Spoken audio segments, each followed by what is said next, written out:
I'm going to say something uncomfortable. If you've eaten today, this applies to you. Not because of what you chose, but because of what you didn't think about. Most Australians believe they eat normally. Nothing extreme, nothing reckless. And that's exactly the problem. Because the damage I'm talking about doesn't come from bad decisions. It comes from ordinary ones. Food that looks familiar, food that feels safe, food you've probably trusted for years. Here's the part that should bother you a little. Your body doesn't react to intentions. It reacts to what food has been turned into before you ever open the package. And what makes this worse is that the consequences don't show up immediately. They wait. And they wait longer than most people expect, especially as the body gets older and stops compensating so well. There's a moment most people never notice. It's not when you buy the food. It's not when you eat it. It's the moment your body tries to recognize it and hesitates. Because somewhere between the factory and your plate, that food was broken down, rearranged, and put back together in a way your biology wasn't designed for. No warning label, no obvious red flag. Just a quiet mismatch between what your brain thinks is food and what your body actually receives. And the longer you've been eating like this, the harder it becomes to notice when your body stops compensating. That hesitation your body feels, it doesn't come from one meal. It builds quietly. Think about the last time you cooked something simple. Not a recipe, just food, a pan on the stove. Heat you don't measure anymore. Your hands moving from memory, not thought. Now imagine this. Same pan, same heat, but the food doesn't respond the way it used to. It browns too fast, or not at all. The texture feels off. Not wrong enough to stop you, just unfamiliar enough to ignore. Most people shrug it off. Bad batch. Different brand. Long day. Almost no one stops to consider the other possibility, that the food itself has been changed so deeply it no longer follows the rules your body learned to expect. This is where things quietly shifted. Not when eating habits changed. Not when people got busier. But when food stopped being assembled by nature and started being rebuilt for efficiency. Picture it for a moment. Not dramatically, just practically.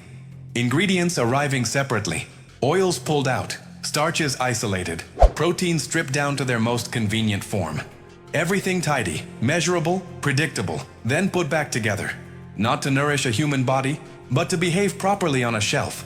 To last, to stack, to look identical week after week under the same lights. And here's the detail most people never hear.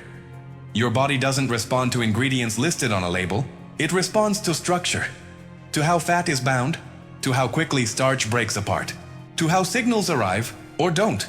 When those structures are dismantled and rebuilt, the messages your body relies on start arriving out of order. Not loud enough to feel dangerous, not dramatic enough to trigger alarm, just incomplete. You eat, but the satisfaction never fully lands. You finish the meal, but something feels unfinished. So later, without thinking, you look for a little more. Not because you're hungry, not because you lack discipline, because the conversation never finished. Think back. Have you ever eaten something that looked filling? But an hour later, you were back in the kitchen, not craving anything specific, just something? That moment isn't about willpower. It's about recognition. Food used to speak to the body slowly, with pauses, with time to register. What many of us eat now speaks fast, and disappears before the body understands what just happened. And here's the part that matters more than most people realize. You can eat this way for years and feel mostly fine. The body is generous like that. It compensates, it adapts, it fills in the gaps quietly. Until one day it doesn't. That moment, when the body stops compensating, is usually when people start blaming themselves. They assume something changed in them, age, discipline, motivation. But this is where the story quietly goes in the wrong direction. Because nothing about this shift is accidental. Food didn't slowly drift away from human biology on its own. It was guided there. Think about how food actually moves before it reaches you. Not the cooking part, not the eating part. The part you never see. Food today isn't designed around a kitchen. It's designed around a supply chain. Around transport, storage, predictability. A supermarket doesn't reward food that changes. It rewards food that behaves. Food that looks the same in Perth and Sydney. Food that survives weeks under lights without flinching.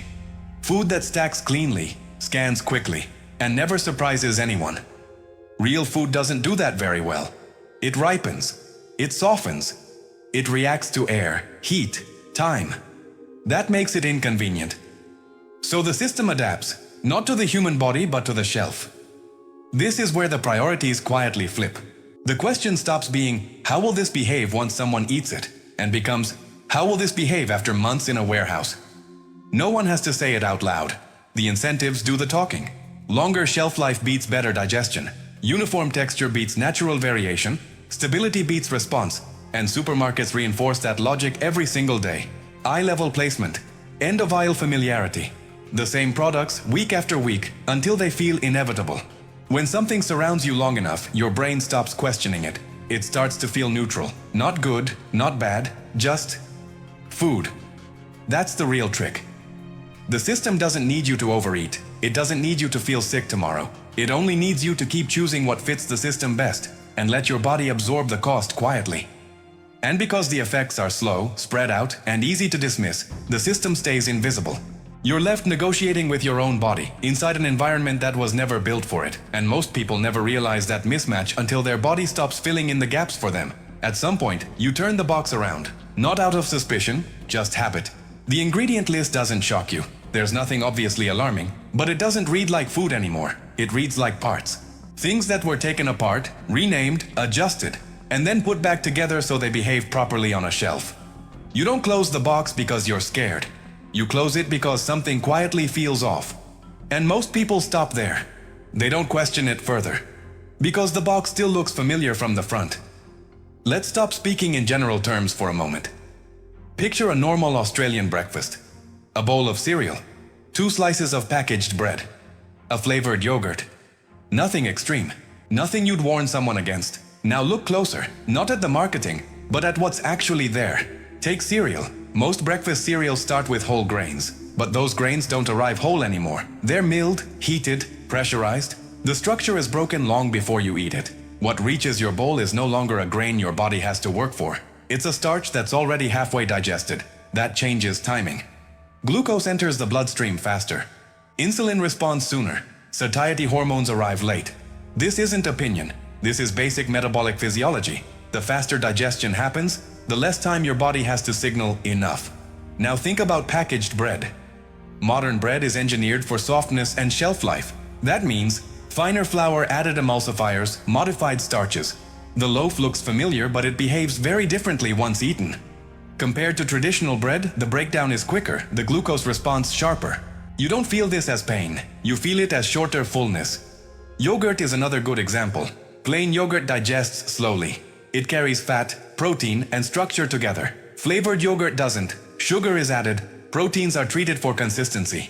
Texture is stabilized. On the label, it still looks reasonable. In the body, it moves faster. What all these foods have in common is not an ingredient, it's processing speed. When food reaches the bloodstream faster than the body evolved to handle, regulation falls behind. You eat enough calories, but satiety arrives incomplete. That's why hunger returns earlier. Not dramatically, just soon enough to matter. This pattern shows up consistently in metabolic research. Faster digestion, earlier glucose peaks, delayed fullness.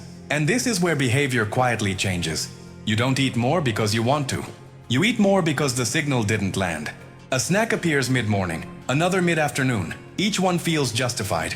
None of them feel excessive. But over time, the rhythm shifts. Not in one day, not in one meal, across years. And because this speed problem doesn't look like junk food, it goes unnoticed. You think you're eating normally, but your body is running a little faster than it should, meal after meal. And the system that produces this food knows exactly how predictable that becomes.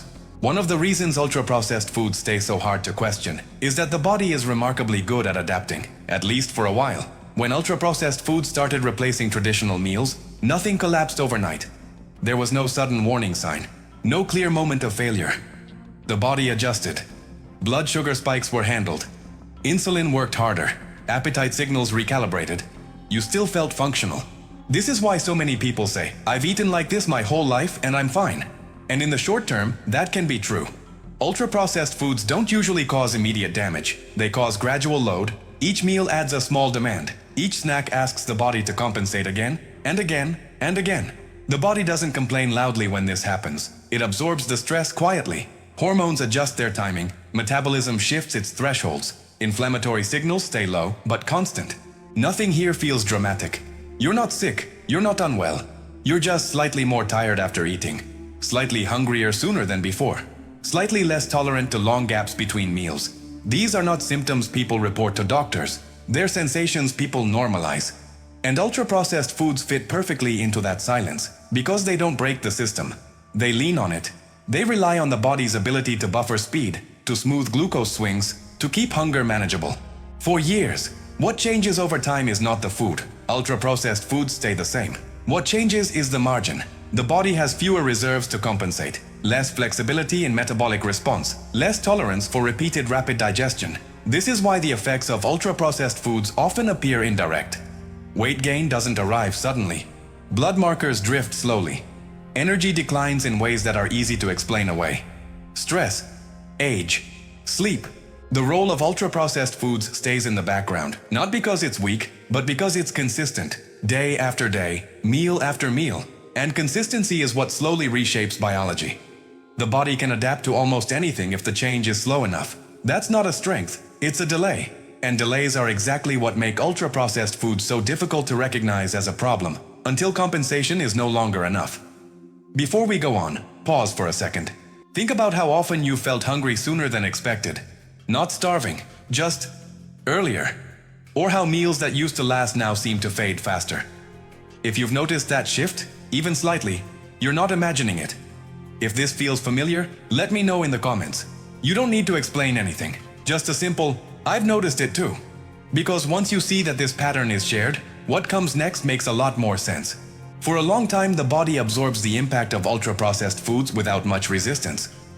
That's what makes the shift so confusing later on. Because nothing about the food suddenly changes. The same ultra-processed products, the same breakfast, the same weekly shop. What changes is the body. As we get older, the margin narrows. Metabolism slows, not dramatically but measurably. Muscle mass declines. Insulin sensitivity drops a little at a time. None of this feels like a problem on its own. But ultra-processed foods rely on excess margin. They depend on the body being able to buffer fast digestion, to clear glucose quickly, to restore balance after sharp metabolic swings. When that margin shrinks, the cost becomes visible. Meals that once felt neutral now feel heavy. Energy dips last longer. Hunger patterns become unpredictable. This isn't because discipline disappeared. It's because recovery did. Ultra-processed foods deliver energy fast, but demand flexibility in return. Younger bodies usually have that flexibility. Older bodies have less room to maneuver. So the same food produces a different outcome. Blood sugar stays elevated longer. Inflammatory signals linger. Satiety arrives late, or not at all. And this is where many people get the timeline wrong. They assume something went wrong recently. But in reality, the system was quietly drawing on reserves for years. Ultra-processed foods didn't suddenly become harmful. The body simply stopped being able to absorb the load. This is why people often say, "I didn't change how I eat, but my body changed." That statement is true. And it's exactly the problem. A system built around ultra-processed foods doesn't adjust when biology does. Supermarkets don't reconfigure shelves for aging metabolism.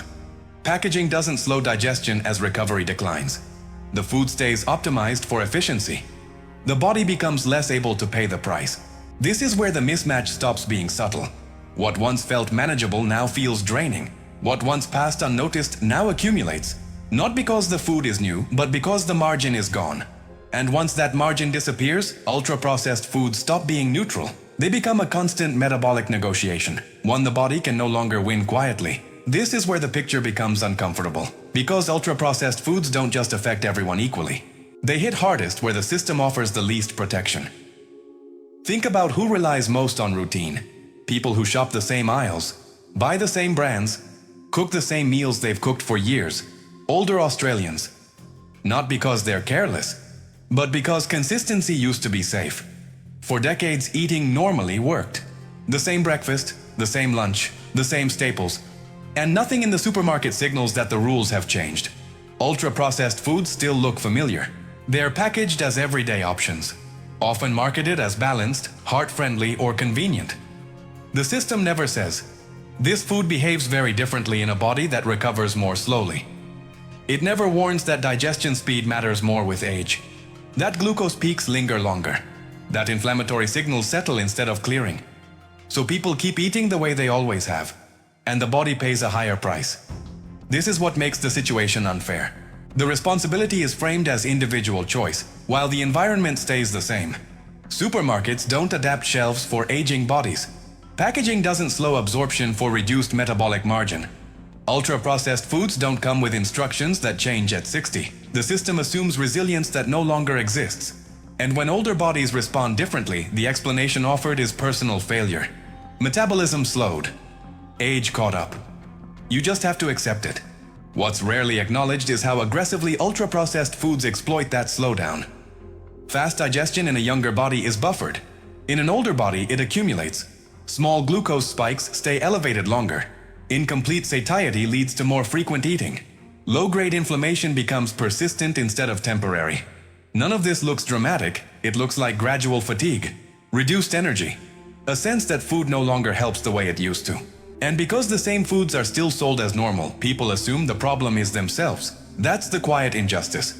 A system optimized for efficiency continues operating as if biology never changes. Ultra-processed foods remain constant, the body doesn't. And the moment compensation slows, what was once invisible becomes unavoidable. Not because something new was introduced, but because the margin that protected you is gone. At this point, something usually shifts. Not fear, not urgency. Clarity. Because once you step back and look at the whole picture, it becomes obvious that this was never about discipline or morality. It wasn't about eating clean. It wasn't about willpower. It was about a system that quietly changed the rules while keeping the environment exactly the same. Ultra-processed foods didn't appear overnight. They blended in.